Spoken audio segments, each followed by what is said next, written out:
The music Skankin sweet. Everybody wanna feel like free. Forget your troubles and you rock with me. You know feel a reggae music sweet. Yeah.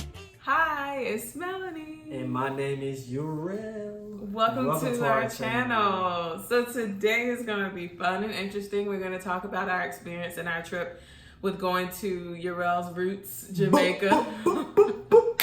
His father's side is from Kingston, Jamaica. But we actually visited Montego Bay, Jamaica.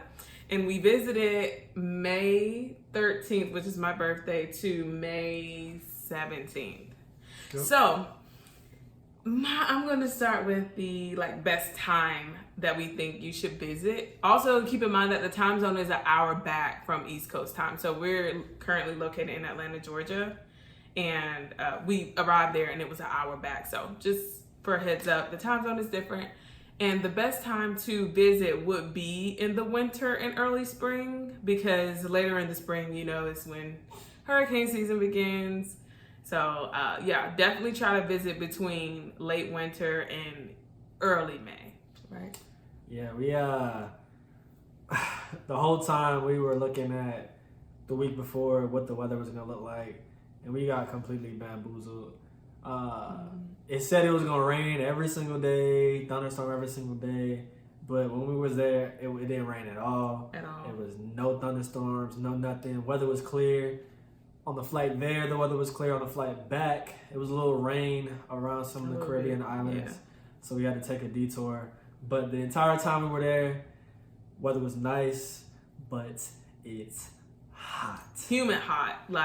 As soon as you step off the plane, that little breezeway between the ground and the plane, when you step into that walkway, you feel the humidity. It's sticky.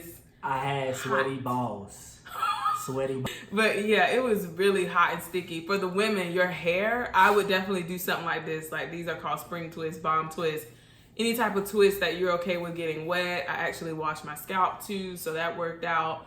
Don't do any straight styles or straightening your hair. It's pointless because it's very, very humid and sticky there. So that's just a heads up for that. Now we're gonna go into immigration and customs, which was the most rigorous part.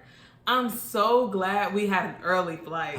When did we left at 8:15. Yeah.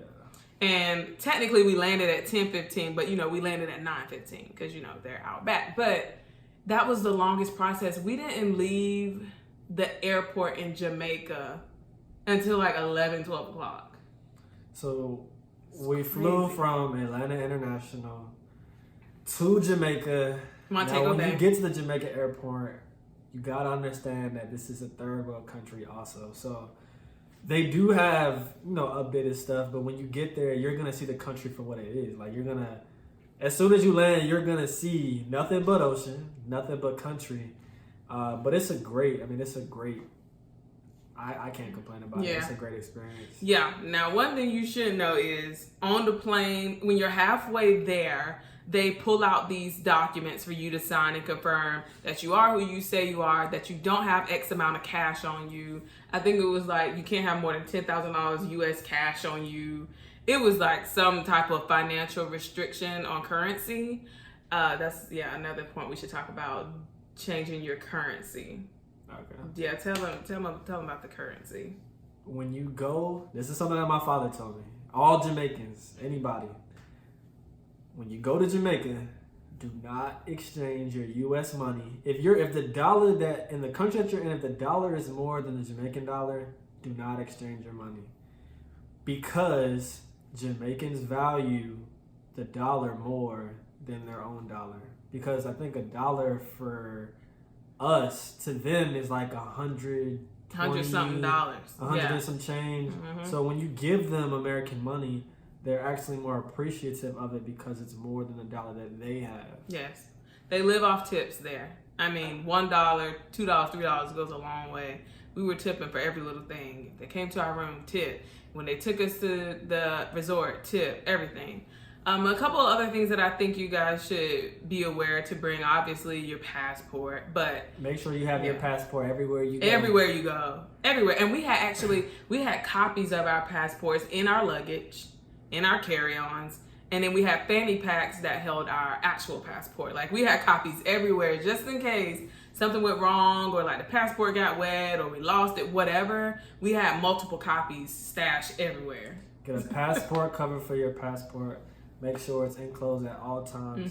Because people can nowadays scan your passport and get all your personal information. Yes. Make sure you bring, if you're doing excursions and water activities, make sure you bring a water case for your phone. If you plan on taking your phone, you don't want to lose your phone in the water. You don't want anything to happen to it. Make sure you buy a water case and water shoes. Some excursions, they won't even allow you to come to the excursion if you don't have water shoes, because there is a somewhat of a water issue in certain parts of the island, right? Yes, and in some of the excursions, you can slip, fall, and bust your ass. Yeah, we went to, Dunn's River Falls, and we had to literally climb up the waterfall. So that was an experience because I didn't want to do it. It was too much for me, but we did it. And you it was actually fun. have some footage of it right now. Yeah, Enjoy. we'll show y'all some footage.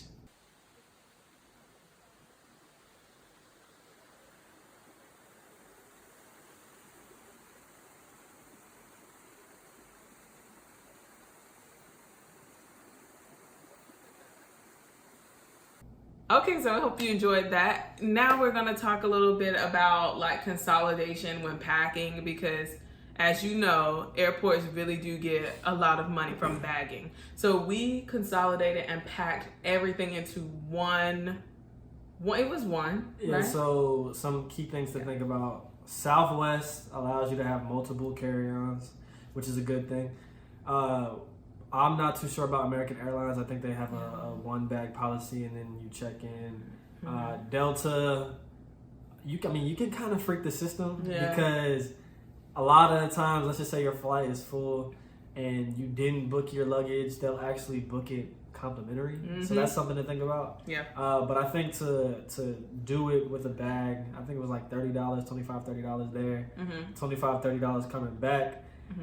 Pack as lightly as possible because you will come back with some goodies. When you're in Jamaica, they will sell you a lot of stuff or try to sell you a lot of stuff. And there's a lot of things that you can take back home. You can take the rum home. You can take a lot of things home, but it is like a second part check. Like they don't just scan it on the belt. Like it's a process if you do want to bring any heavy liquors and stuff home. So be aware of that. Always have a fanny pack. I actually had like a security belt fanny pack, so it couldn't be cut off. Nobody could take it off. I was the only one that could be able to remove it. And you had a chest fanny pack too. And then we say travel lightly because traveling back, the airport is crazy. Like so crazy. It's a totally different experience. I've never seen another it. Country. Yeah. It's just people all over the place. You got to get to your spot. You got to make sure you have everything. So a lot of travel things. lightly. A lot of things are very manual too. I noticed that, like coming back to America, everything is on a screen. Walk to the screen, do it, and you walk through, and the police just checks you. But with Jamaica, they wanted to see every piece of paper. You had to sign X amount of papers. Like everything was manual. They interviewed you. Like, remember when we came back? They interviewed us. Like, what did you do here? Why were you here? How many bags do you have? Why do you have that many bags? It was just so many questions. And I'm sure in traveling anywhere internationally is the same thing. Yeah. But, don't travel with too much stuff. Travel as lightly as possible. If you and another person is going to see if you can travel with one bag or one big bag and then have your personal carry-on, it just makes things easier. Yeah.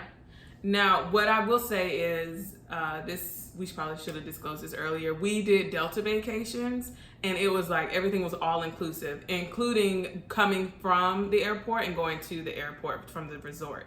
So I would highly recommend doing some type of vacation package where everything is all inclusive. The drinks, the food, the transportation to and from the airport, things that you don't really have to think about and worry about. Everything was pretty much set. When we went through customs and immigration, everything was pretty smooth. We got on the bus, the little shuttle bus. When you get there, depending on where you booked your travel, make sure you are in a safe type of transportation to your resort. That's one of the most important things. You want to make sure that people know where you are at all times. So if anything was to happen, they can backtrack. But more than likely your resort has some form of transportation for you. So right before you leave the airport, there's actually a desk where you book your transportation to your resort, and they make sure everything is good. So they do a good job of making sure you're safe, you're where you're supposed to be, and you're with the person you're supposed to be with. Right.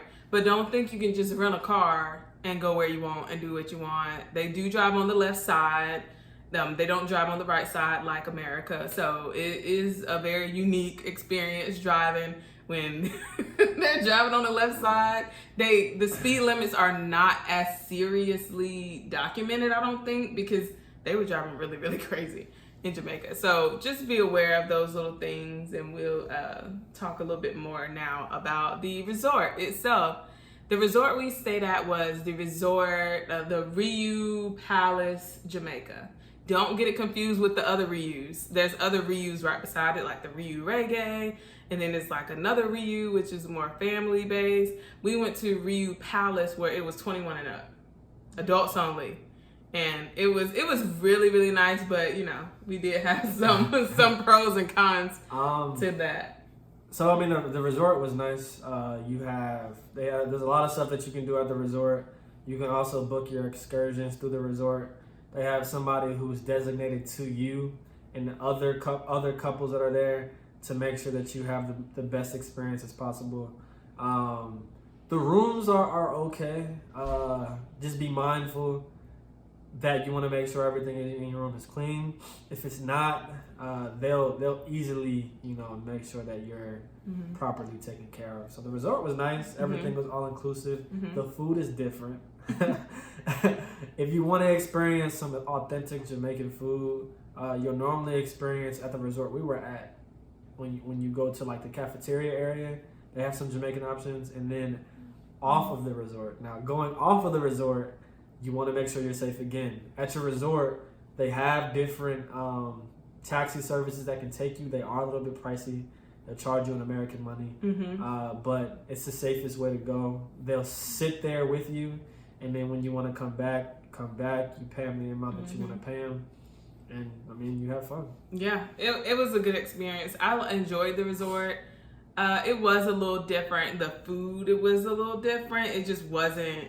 I think it wasn't nasty. It just wasn't home. So like different seasonings and different ways of cooking things. It was a lot more natural based, which is great and something that I can appreciate. But I'm just a little bit more like traditional in how I eat. Like I just kind of eat the same things over and over again. So it was a different experience, but I enjoyed myself as well. The resort was really cool.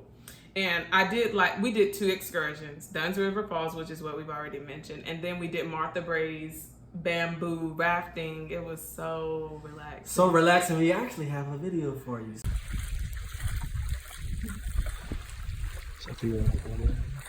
is cool.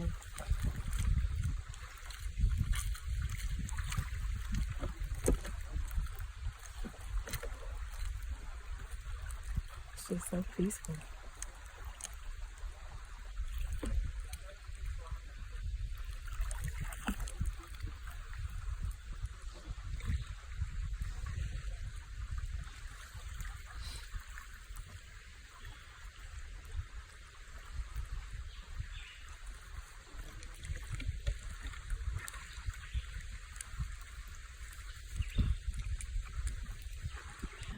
Yeah, so that was a video of the bamboo rafting. It was so peaceful and so quiet. It was like a 2-hour journey on the entire river. There's a backstory to Martha Bray's River, which I'm not gonna tell you. You're just gonna have to go and learn it yourself.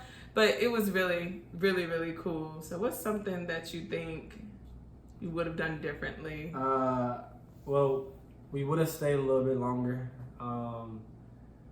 And we would have prepared more for the excursions, because the excursions do cost some money. Yeah. And you're not paying for yourself, you're paying for 2 people. Yeah. So you definitely want to, when you go, think about what you want to do. Think about how much you want to spend. So take money for tips, to tip the people around you. Take money for the excursions. Extend, if we go to Jamaica again, which I'm sure we will. Yeah.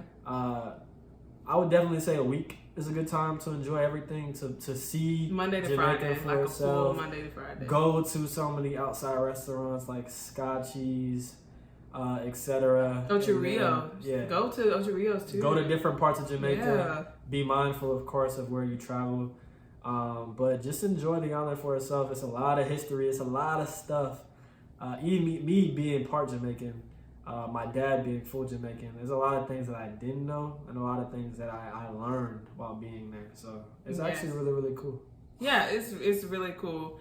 The only thing that I think I would change is I really enjoy us going by ourselves. I really did. But I do think we would have felt more comfortable doing things if we went with maybe 4 to 6 people. I think it would have been, not only would it have been cheaper, but we could have kind of like maybe went to a reggae club off site. Like we could have done a little bit more and maybe traveled to the other side of Jamaica, Kingston. We could have done a lot more, I think, if we went in a group. So if you don't mind going in a group and if you like planning group trips, I would prefer to probably go in a trip. Or if you do go one-on-one together, then you will be really on the resort most of the time and doing a lot of couples things, because the resort had a lot of fun activities too. Like we played a lot of games in front of everybody at the resort. We were on like Battle of the Sexes and the females won. And Urel was on the guy's side, they lost. Like they had a lot of drinking games.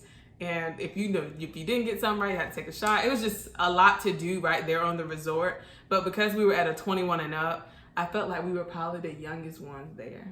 Yeah, I think we were. Couples ranged, but there was a lot of older couples out there. Mm-hmm. But I mean, it was still fun. It was still cool. It was still cool. It was a very much needed vacation. We try to go on one vacation per year, so that was definitely worth it. And it was right after we got engaged, so it was just the perfect time to go. But I would next time probably go in a bigger group. Mm-hmm. So, if you liked our video, subscribe to our channel, hit that like button. Hopefully you can take away all this information that we just gave you. We love y'all. Y'all have fun. Bye. Peace.